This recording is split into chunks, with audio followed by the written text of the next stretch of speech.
The coffee shop smelled of cinnamon and burnt espresso, a Tuesday afternoon refuge for those avoiding real life. Melissa Hart sat in the corner booth, deliberately slouching in an oversized gray sweatshirt that had seen better days, probably in 2015.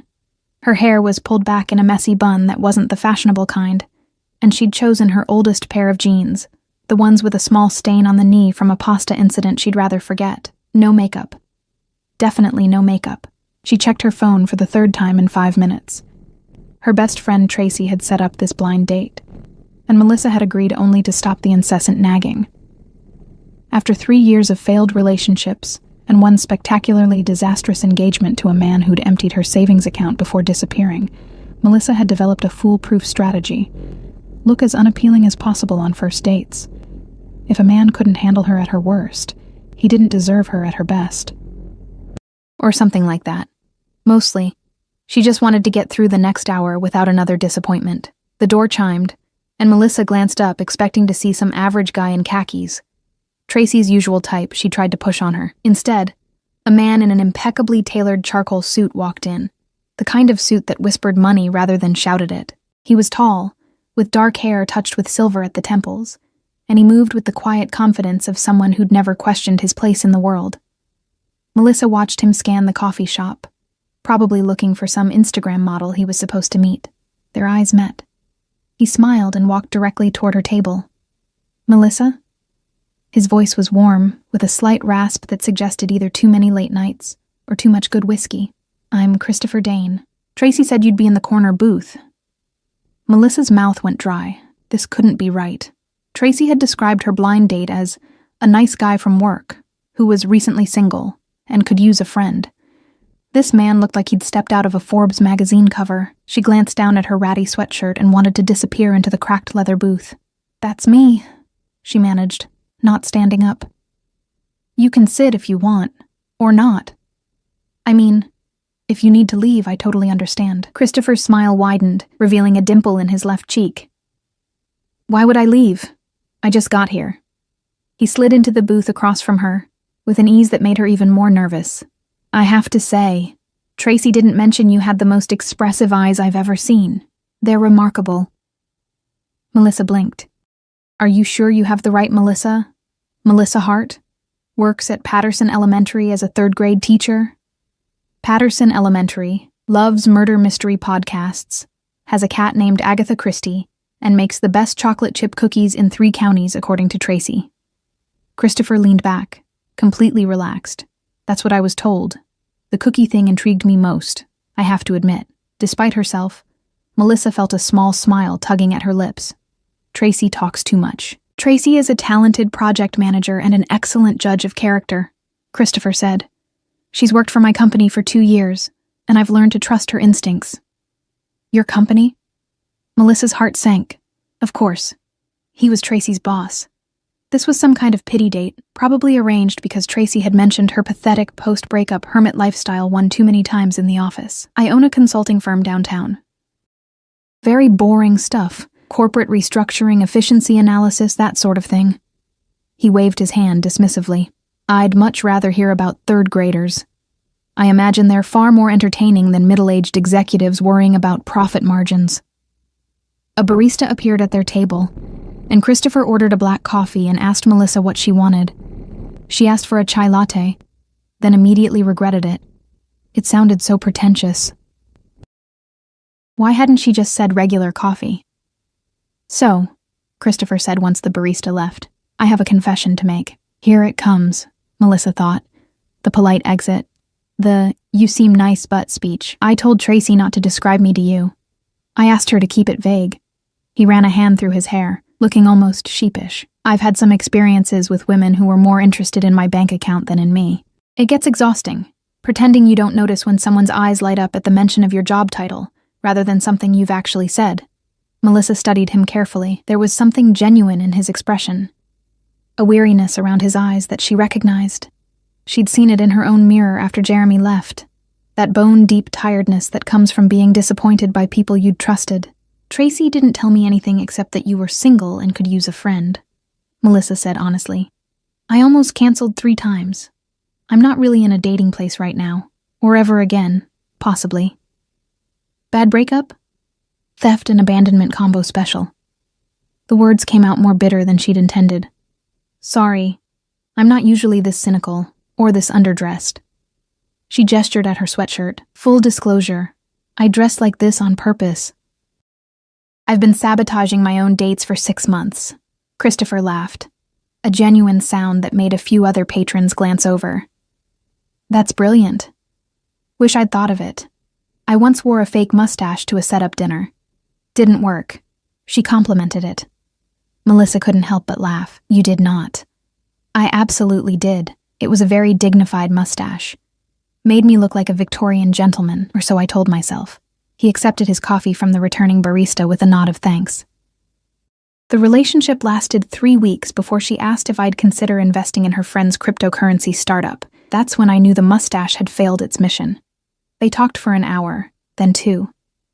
Christopher asked about her students, and Melissa found herself telling stories about 8-year-old drama and the politics of playground kickball. He listened like she was describing something fascinating, rather than mundane elementary school life.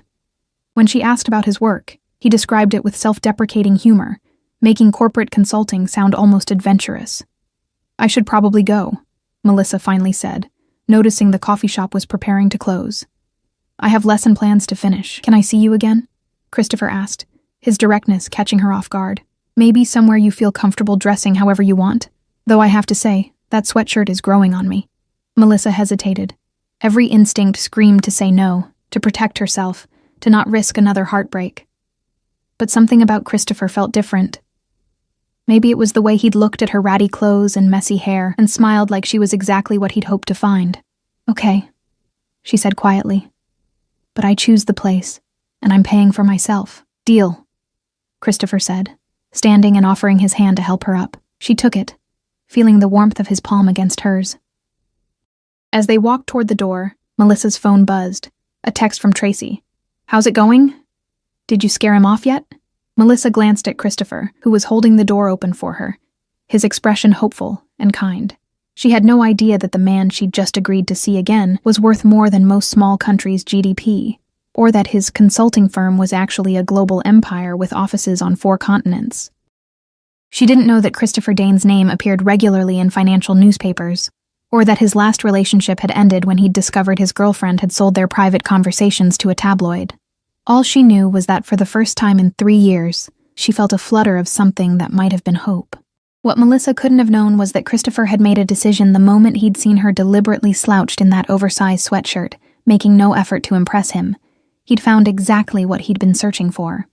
The following Saturday, Melissa stood in front of her closet for 20 minutes, which was 19 minutes longer than she'd spent getting ready for any date in the past 6 months. She'd suggested meeting at the public library's used book sale, figuring it was casual enough to not feel like pressure, but meaningful enough to show she was making an effort. The question was, how much effort? Her cat, Agatha Christie, a plump tabby with attitude problems, sat on the bed watching her with judgmental green eyes. Don't look at me like that, Melissa muttered, pulling out a simple navy blue dress, then putting it back. I'm allowed to care a little bit. She finally settled on dark jeans without stains and a soft cream-colored sweater that Tracy had bought her last Christmas. Minimal makeup. Hair down and actually brushed. When she looked in the mirror, she saw someone who looked like herself, just a more polished version. Christopher was already waiting outside the library when she arrived, and her breath caught slightly. He wore jeans and a dark green Henley shirt, casual but somehow still elegant. When he saw her, his face lit up in a way that made her stomach flip. You came, he said, as if there'd been doubt. I said I would. Melissa adjusted her purse strap nervously. Plus, I never missed this sale. Last year, I found a first edition Agatha Christie for $3. The cat's namesake? The very same. They spent 2 hours wandering through tables of books, their conversation flowing as easily as it had at the coffee shop. Christopher had an unexpected passion for history, particularly maritime disasters, which Melissa found endearingly morbid. She introduced him to her favorite mystery authors, and he actually seemed interested, not just politely nodding along. My grandmother got me hooked on mysteries, Melissa explained, holding up a dog-eared copy of a classic whodunit. She used to say that mystery novels taught you the most important life skill, paying attention to what people don't say. "Wise woman?" Christopher said. He paused at a table of old photographs and postcards. "My grandfather taught me something similar, but about business. He said the best deals happen when you listen more than you talk. Is that how you became successful?" The question slipped out before Melissa could stop it. "Tracy mentioned you do well." Christopher's expression shifted slightly, becoming more guarded. "Tracy has a generous definition of doing well. But yes, I've been fortunate." He picked up an old postcard showing the Portland Harbor from the 1950s. "My grandfather started with a small accounting office. Very humble beginnings. He taught me that money is just a tool. What matters is what you build with it and who you become in the process." There was something in his tone, a careful neutrality that made Melissa wonder what he wasn't saying. But she didn't push. She had her own secrets, her own carefully guarded wounds. They left the library with a small stack of books each, and Christopher suggested lunch at a diner 2 blocks away. It was the kind of place with cracked vinyl booths and a menu that hadn't changed since 1987, and Melissa loved it immediately. Over burgers and milkshakes, Christopher asked about her ex-fiancé. The question gentle, but direct. "Jeremy," Melissa said, the name still leaving a bitter taste. "We were together 4 years, engaged for 6 months. I thought I knew him." She dragged a French fry through ketchup, not eating it. "Turns out he'd been unemployed for 8 months and didn't tell me. He took out credit cards in my name, emptied our joint savings account, and left a note saying he needed to find himself. Found himself in Costa Rica with his yoga instructor, apparently." "God, Melissa, I'm sorry. The worst part wasn't the money, though that hurt. It was realizing I'd been so blind. I teach 8-year-olds to recognize patterns and solve problems, but I couldn't see what was happening in my own life." She finally ate the French fry. "It made me question everything about my judgment." Christopher reached across the table, not quite touching her hand, but close enough that she could feel the warmth. "You weren't blind. He was a skilled liar. There's a difference." "What about you?" Melissa asked, needing to shift the focus. "Tracy said you're recently single too." "Victoria," Christopher said, and something hardened in his expression. "We dated for a year. She was elegant, sophisticated, said all the right things. Then I discovered she'd been recording our private conversations and selling information to financial journalists. Nothing illegal, just intimate details about my life, my business decisions, my family. Things I'd shared in confidence." Melissa's chest tightened. "That's horrible." The tabloids had a field day. "Billionaire's girlfriend spills secrets." That was my favorite headline. He laughed without humor. "That was 8 months ago. I've been avoiding dating since then, until Tracy cornered me in my office and told me she had a friend who needed someone honest, and I needed to stop being a hermit." The word billionaire hung in the air between them. Melissa's mind went blank for a moment, then started racing. Billionaire. Not just successful, not just well off. Billionaire. "I can see you processing that," Christopher said quietly.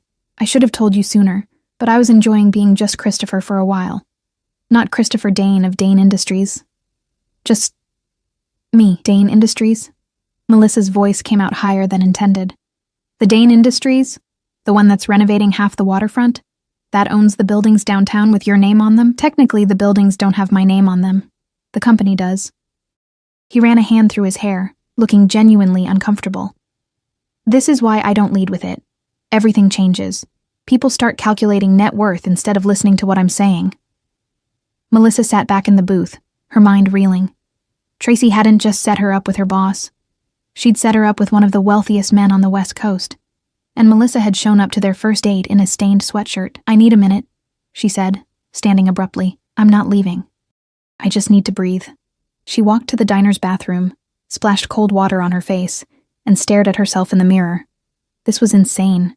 She was a 3rd-grade teacher who lived in a 1-bedroom apartment and considered splurging when she bought name-brand cereal.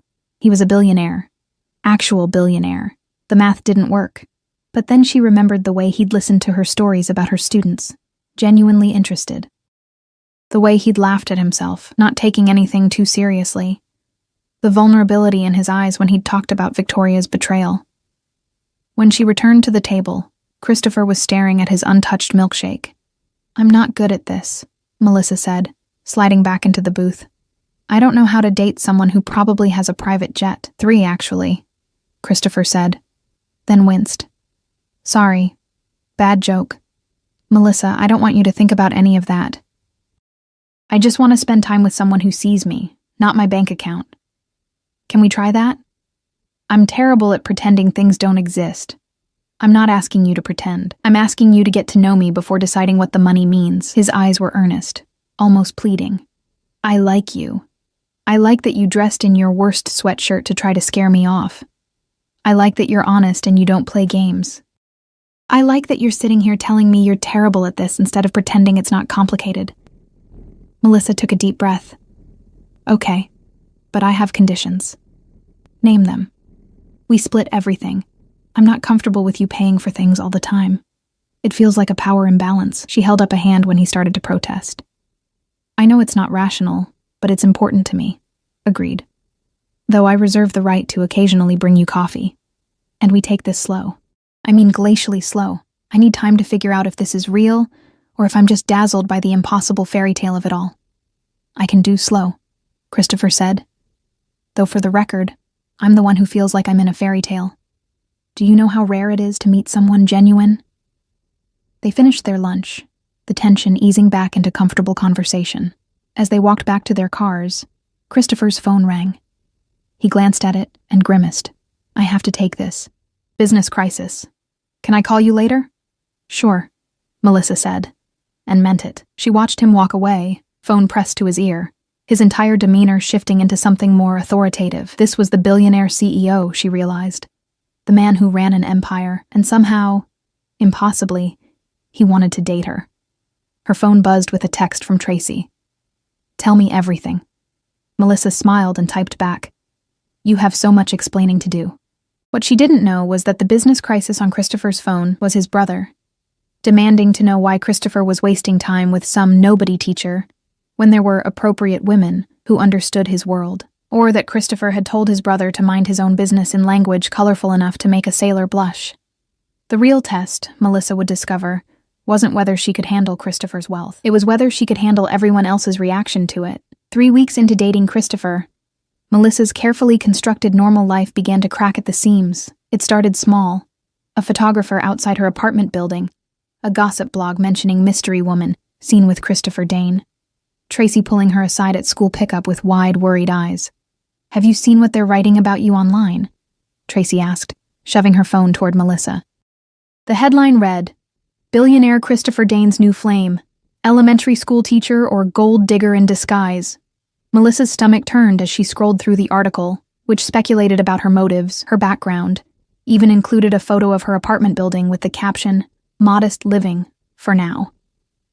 Someone had dug up her engagement announcement to Jeremy from 3 years ago, spinning it into a narrative about a woman with a pattern of targeting successful men. This is insane, Melissa whispered. They don't even know me. Christopher needs to shut this down, Tracy said firmly. He has publicists for this exact reason. But when Melissa called Christopher, he sounded exhausted. I'm trying, Mel. I've had my team contact the major outlets, but these gossip sites, they don't care about truth. They care about clicks. He paused. I'm so sorry.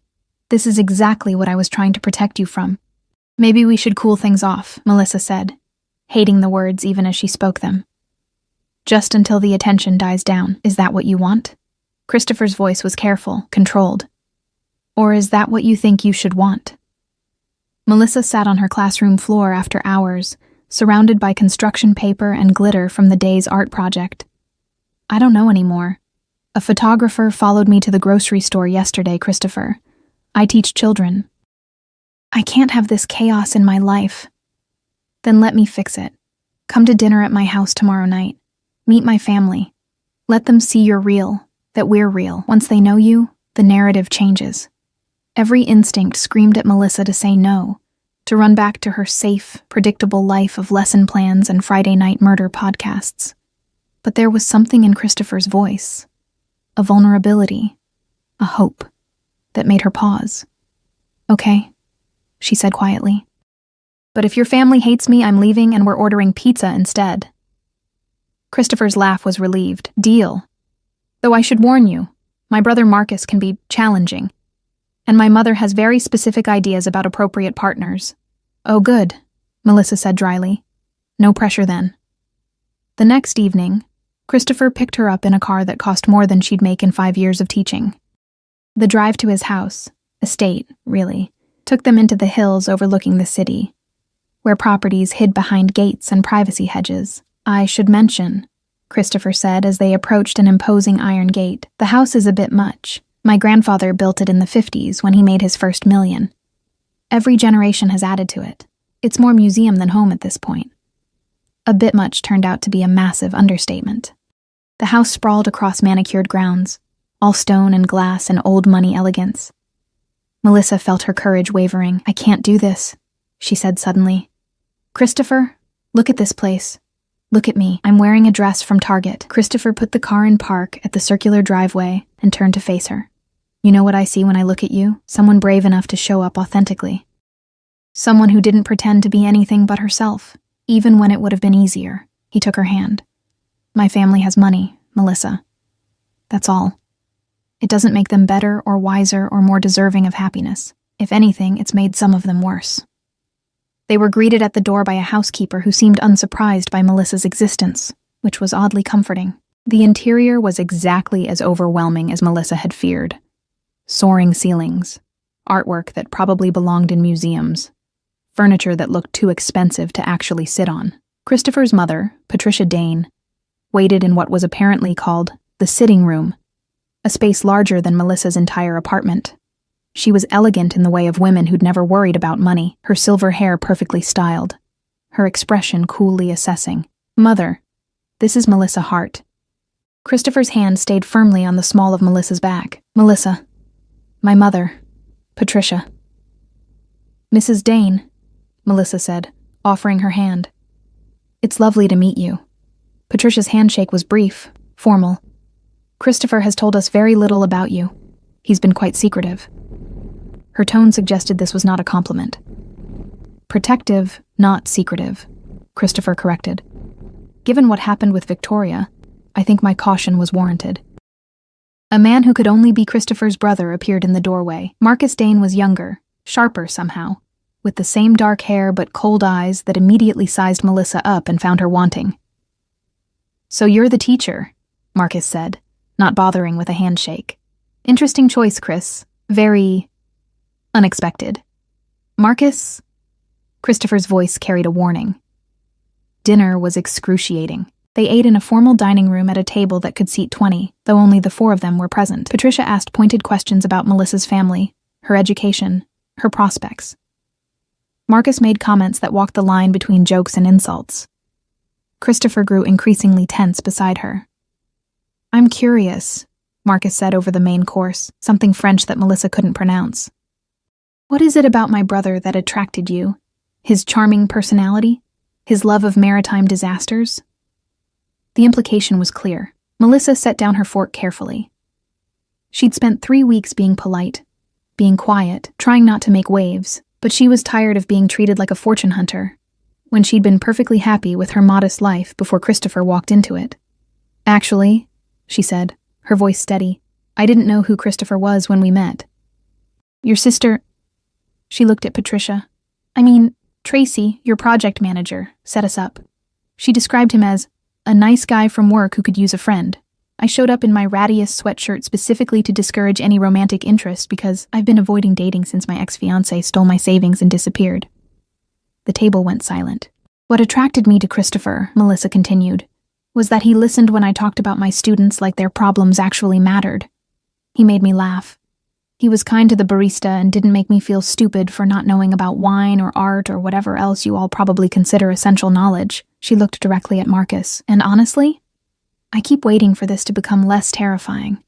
But every day there's a new article calling me a gold digger, or a photographer outside my school, or someone like you implying I'm not good enough.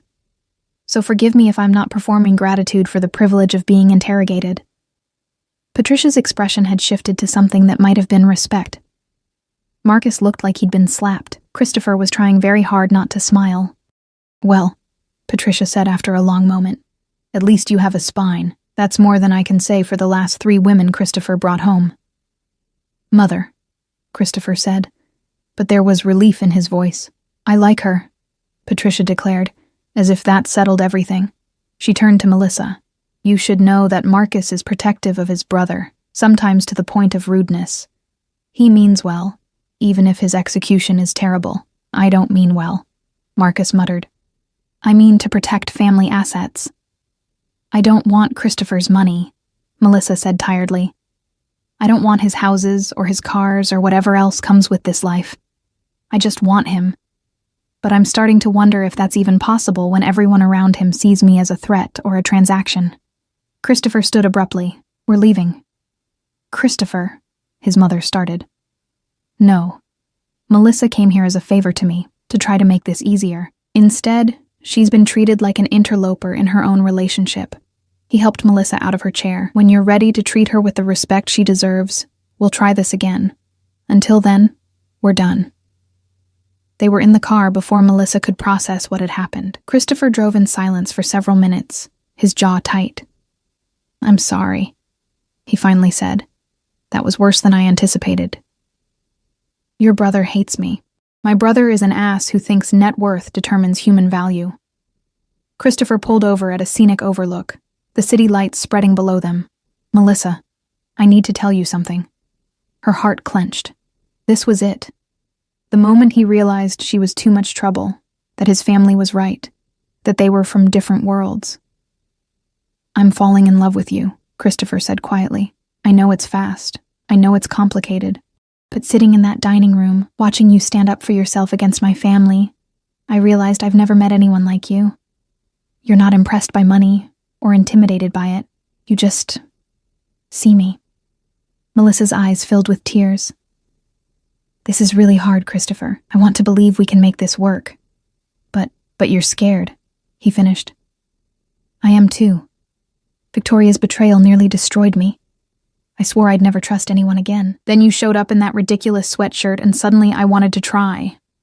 What if your family never accepts me? Christopher took her hand, pressing it against his chest. Then we build our own family, you, me, and Agatha Christie the cat. Maybe some kids who you can teach to appreciate murder mysteries and maritime disasters. Melissa laughed through her tears. You're insane. Probably. Is that a yes to trying? To seeing where this goes? She thought about her careful, protected life. The walls she'd built after Jeremy. The safe predictability of teaching and Friday nights alone. Then she thought about Christopher's laugh. The way he remembered small details about her students. How he'd defended her to his own family without hesitation. Yes, she said, but I'm buying my own pizza from now on. What neither of them knew was that Marcus had followed them, parking at a distance, watching through expensive binoculars. Not out of concern for his brother, but because he'd hired a private investigator to dig into Melissa's past.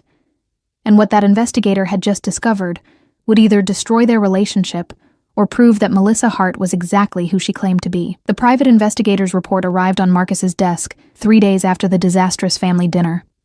He opened it expecting to find evidence of Melissa's calculated pursuit of his brother, maybe a pattern of dating wealthy men, or debts that would explain her interest in a billionaire. Instead, he found something that made him pick up the phone immediately. Christopher, we need to talk, Marcus said when his brother answered. It's about Melissa. If you're calling to insult her again, just listen. Marcus took a breath. I had her investigated. Before you get angry, hear me out. The investigator found something you need to know. Christopher's voice went cold. What did you do? Jeremy Walters, her ex-fiancé. He didn't just steal from her. He took out 3 credit cards in her name, a personal loan, and he forged her signature on documents that made her liable for his gambling debts. We're talking about over $200,000. She's been paying it off for 3 years, working summer school and tutoring on weekends. She hasn't taken a real vacation since he left. She buys secondhand clothes and lives in that tiny apartment because every spare dollar goes to fixing the financial destruction he caused. The line went silent. Christopher?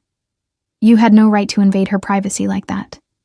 But Christopher's voice had lost its edge, replaced by something that sounded like anguish. She never told me it was that bad. Because she has pride, Marcus said quietly.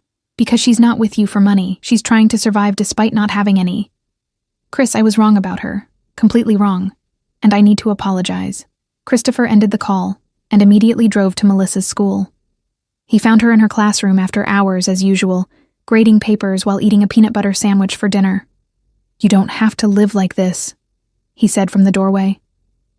Melissa looked up, startled. Christopher? What are you doing here? Marcus told me about Jeremy, about the debt. He walked into the classroom, looking around at the cheerful decorations she'd clearly paid for herself.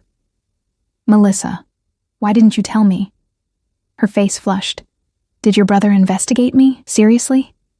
He did, and it was wrong. And he knows it, but that's not the point. $200,000, Melissa. You're drowning and you didn't say a word, because it's my problem, not yours. She stood defensive. I made the mistake of trusting Jeremy. I signed those papers without reading them carefully enough. I'm the one who has to fix it. You were a victim of fraud, and I reported it, and the police said there wasn't enough evidence to prosecute, and the credit companies said I was liable regardless. Melissa's voice cracked. So I've been fixing it, piece by piece. I don't need rescue, Christopher. I don't need you to swoop in with your checkbook and make my problems disappear. What if I want to help? Then you're not listening to me. She grabbed her bag, papers scattering. This is exactly what I was afraid of. You finding out I have problems and deciding you need to fix them because you can afford to. That's not a relationship. That's charity. That's not what I meant, isn't it? Melissa's eyes were bright with unshed tears. You come from a world where money solves everything. But some of us need to solve our own problems to prove we can survive. I've spent 3 years rebuilding my credit, my savings, my sense of self-worth. I won't let you take that away from me by writing a check. Christopher stood in the middle of the classroom, surrounded by 8-year-olds' artwork about gratitude, and realized he was about to lose the best thing that had ever happened to him. You're right, he said quietly. I'm sorry. I wasn't trying to fix you. I was trying to ease a burden that never should have been yours, but I hear you. Your independence matters. Your ability to handle your own life matters. Melissa wiped her eyes. I need some space. To think. How much space? I don't know. Everything is moving so fast, and your brother is investigating me, and I feel like I'm losing control of my own story. Christopher nodded, even though it hurt. Okay. But Melissa, when you're ready to talk, I'll be here. No pressure, no expectations. Just me. A week passed. Then 2. Christopher threw himself into work, but every morning he looked at his phone hoping for a message. Marcus, surprising everyone, showed up at Melissa's apartment with flowers and a genuine apology that she accepted with wary grace. Patricia called her directly, inviting her to lunch, as 2 women who care about the same stubborn man. It was Tracy who finally intervened, cornering Melissa at school. You're miserable, Tracy said bluntly. He's miserable. What are you waiting for? Proof that this can actually work, Melissa admitted, that I'm not going to wake up one day and realize I've lost myself trying to fit into his world. You stood up to his entire family at dinner. You told off a billionaire for trying to help you. You're the least lost person I know. Tracy squeezed her hand. The question isn't whether you can fit into his world. It's whether he's worth building a new world together. That night, Melissa drove to Christopher's house, the one she'd fled from weeks earlier. She rang the doorbell, half expecting a housekeeper, and nearly laughed when Christopher himself answered in sweatpants and an old t-shirt, looking exhausted. Melissa, I've been thinking, she said, about us, about what it means to be together when we come from such different places. Christopher's face was carefully neutral. And I realized I've been so focused on not losing myself that I forgot something important. You never asked me to change. You loved me in a ratty sweatshirt. You defended me to your family. You respected my boundaries even when it hurt. She took a breath. I was so busy protecting myself from being hurt again that I didn't see you were doing the same thing. I would never. I know. That's what I finally figured out. Melissa stepped closer. I don't need you to save me from my debts or my problems, but maybe I could use a partner. Someone who stands beside me while I save myself. Christopher's expression cracked into something raw and hopeful. I can do that. I want to do that. And I need you to understand that I'm going to keep teaching. I'm going to keep living modestly because that's who I am. Your money doesn't change my values. I wouldn't want it to. One more thing, Melissa said. No more investigations. No more trying to manage narratives or control how people see us. We just live our lives and let everyone else figure it out. Christopher pulled her into his arms, and Melissa felt something she hadn't felt in years. Safe, not because Christopher could buy her security, but because he saw her struggles and loved her anyway. 6 months later, they were engaged. Not with a massive public announcement or society party, but with a quiet proposal in Melissa's classroom after school, Christopher on one knee between tiny chairs, offering a ring that was beautiful but not ostentatious. "Before you answer," he said, "I need you to know something. I've established a foundation in your name. It helps teachers pay off fraudulent debts and provides legal assistance to fraud victims. You'll run it if you want. No salary. Just the satisfaction of helping people who went through what you did." Melissa's eyes filled with tears. "You didn't have to. I didn't do it to fix your problem. I did it because you showed me that wealth means nothing if you don't use it to make the world better. You taught me that." He smiled. "So what do you say? Want to marry a reformed billionaire who's learning that the best things in life can't be bought?" "Yes," Melissa said, pulling him up to kiss him. "But I'm keeping my apartment for a while. Just so I remember where I came from." "Deal." Christopher laughed. "Though Agatha Christie is moving in with me immediately. She's already claimed the master bedroom." They married 8 months later in a small ceremony that Melissa's students helped decorate with handmade flowers and enthusiastic if somewhat messy artwork. Marcus gave a surprisingly heartfelt speech about being wrong and learning humility. Patricia cried and admitted she judged too quickly. Tracy took credit for the whole thing and made everyone promise to name their first child after her. Melissa never stopped teaching. Christopher never stopped being wealthy. But together they built something neither could have created alone, a partnership based on mutual respect, genuine affection, and the revolutionary idea that love doesn't require you to change who you are. And on Friday nights, they still ordered pizza and listened to murder mystery podcasts. Melissa in comfortable clothes, Christopher beside her, both of them exactly where they belonged.